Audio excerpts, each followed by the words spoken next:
le gouvernement togolais poursuit la restructuration de son système éducatif. À travers un arrêté signé le 2 avril 2025, le ministre des Enseignements primaires et secondaires, Prof.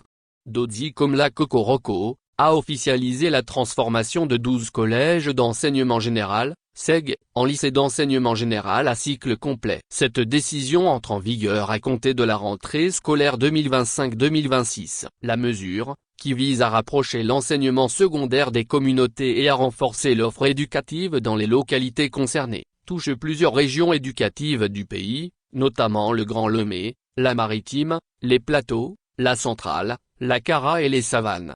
Dans le Grand Lomé, le SEG Akato, situé à Akato-Vip, canton Aflaos-Sabado, préfecture du Golfe, portera désormais le nom de lycée Akato. La région maritime voit 3 de ses établissements accéder au rang de lycée. SEG Vli devient lycée Vli, préfecture de Zio. SEG Atak Pamédé devient lycée Atak Pamédé, préfecture de Yoto. SEG Vokponou devient lycée Vokponou, préfecture de Vaud. Dans la région des Plateaux, 2 directions régionales sont concernées. À l'est, le SEG Ley, préfecture de Logou, devient lycée Gley 2, à l'ouest, le SEG d'Anylikonda, préfecture de Wava, est transformé en lycée d'Anylikonda, et SEG Kpele à Détaï, préfecture de Kpele, en lycée Kpele à Détaï.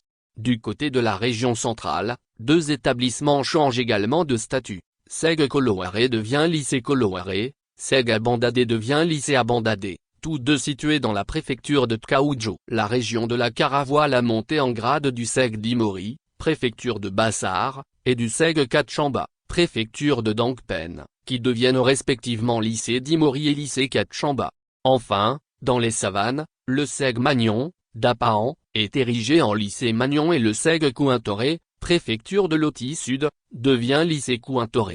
Cette initiative s'inscrit dans le cadre de la réforme globale de l'enseignement au Togo, amorcée depuis l'ordonnance N-16 du 6 mai 1975, et renforcée par plusieurs textes réglementaires plus récents, dont les décrets de 2012 sur l'organisation ministérielle et ceux de 2024 portant nomination du Premier ministre et composition du gouvernement. L'arrêté désigne expressément le directeur de l'enseignement secondaire général et le directeur de la planification, des statistiques et du suivi-évaluation comme responsables de la mise en œuvre de cette transformation. À travers cette mesure, le ministère entend offrir aux élèves des établissements mieux structurés, dotés d'un cycle complet d'enseignement secondaire, afin de favoriser la continuité pédagogique et réduire les disparités d'accès à l'éducation entre les zones urbaines et rurales.